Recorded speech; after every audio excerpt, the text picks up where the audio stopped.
Usually when I talk about a game, it's in a thematic way, highlighting aspects about the game that I find interesting to discuss, arranging a small thesis that reviews a particular attribute that could be applied in a grander context. But I won't be doing any of that for this video. Unfortunately, I lack the power level to form a coherent dissertation around 1080 Avalanche. The GameCube was my first personal cube, and this disc was the not warm welcoming I had. It's true that I have some fondness for this game, as it represents a cold part of my remaining soul. This game has an avalanche of intriguing elements, including tactical espionage and murder. So to switch things up from my regular bi-monthly unhinged Game Boy analysis, I'm going to reminisce about the strange 10 or 80 or so oddities that may be mildly entertaining. Check out this skeuomorphic main menu, where each of the main modes are split into activity pamphlets. Just below that is the desk, with the ski lift passes to choose which tour you'll be going on. Head out to the balcony to select your participants, and their boards will be neatly arranged on this display case, primed to quickly pick up and go.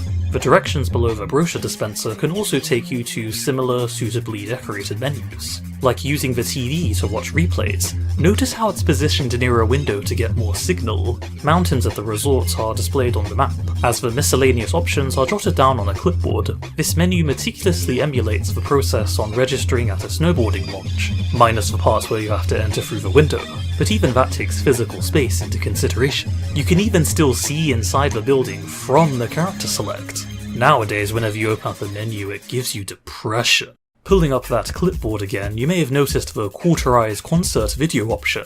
Because this was an early naughty sports game, there had to be a hip collection of punk rock tunes. There aren't as many vocal tracks as the SSX games, but what's here is still pretty iconic.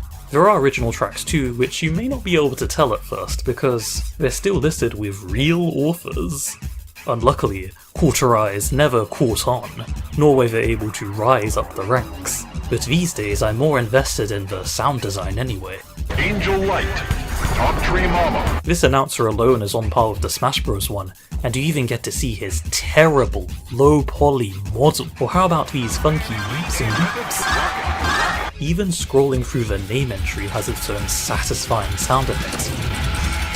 Much like other games that involve riding a board of sorts, there's a trick system where you can perform 10.8 times 100 tricks with, including the 1080 spinny itself, pronounced 1080, and that's 3 syllables less than 1080, because if the title was articulated this way, it'd be the final game in the Kingdom Hearts series. If you've played those other sports, as video games or in real life, you may assume the tricks increase score, and maybe even have benefits like a speed boost.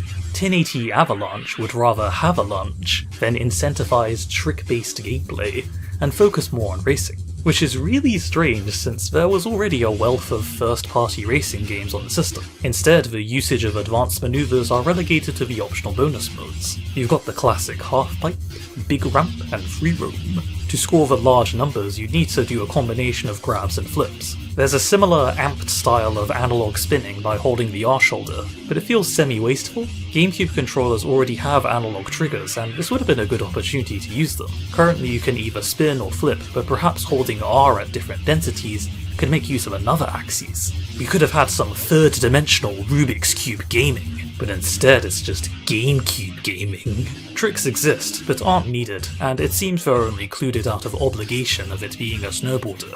In SSX, you were incentivized to do cool tricks because it was the focus. But can you kill people? On the main modes, your score number is conspicuously replaced with a power gauge. When maxed out, you gain the privilege of inflicting damage to your opponent, because you are simply an object in motion. Guilty free. Never thought this could be me. Trick attack? More like back attack. Destruction is actively encouraged towards the environment, structures, passive observers, and I do mean actively encouraged. Multiple courses require your avatar to tactically sneak past government facilities and wreak havoc. Angel City, Sidnight Mitty, specifically has the route pass through a crowd of civilians. Think about that. In SSX, you perform tricks to gain speed. In 1080 Avalanche, you perform tricks to gain blood, and when hostility isn't directly presented, they still take the form of shortcuts. Consider this bonus chaos. A couple was reported falling off a balcony and permanently fracturing 1080 bones. This isn't like Mario Kart where you occasionally race through an evacuated shopping mall. You see this coin? The only way to obtain it is to break through this glass window and disturb innocent citizens. Is this an allegory for our current economic stability? Current as in 2003, and soon 2023, as we mercilessly terrorize our fellow humans and land in pursuit of swag, when in reality nothing will fill our follow existence. We board at the speed of light because our minds exist in eternal darkness. Our hearts as cold as the snow we skate. Are we the chaser or the chasee? Is this Avalanche my own personal nightmare? Or the shared Armageddon to end our 1080 billion years of life? I like the glowy visual effect you get when you go Super Saiyan snowboarding. This game really demonstrates the sheer velocity you're moving at. Kilometers per hour is accurate. Feel the breeze on your sleeves. Barreling down the snow shaft, blasting cauterizing choke is an experience. It's like actually being Sonic the Hedgehog. You even turn blue, and there's nothing more frightful than that. If you've ever played this game with another human being, I'm not sure how to describe the unfiltered emotion, that pure excitement and horror of being chased. You become the Avalanche itself.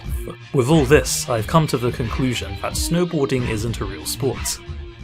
It's a collective organism. Remember that multiplayer mode? This is where 1080 reveals its true intentions. I mean, sure, you could play this mode with real people for more acute cognitive content. Me and the boys playing 1080. But what if the game simulated its own entities? Without the player's grasp, it becomes a godless, forsaken land of no upper control. How would these physics organisms interact in such a world? Here's Specimen A.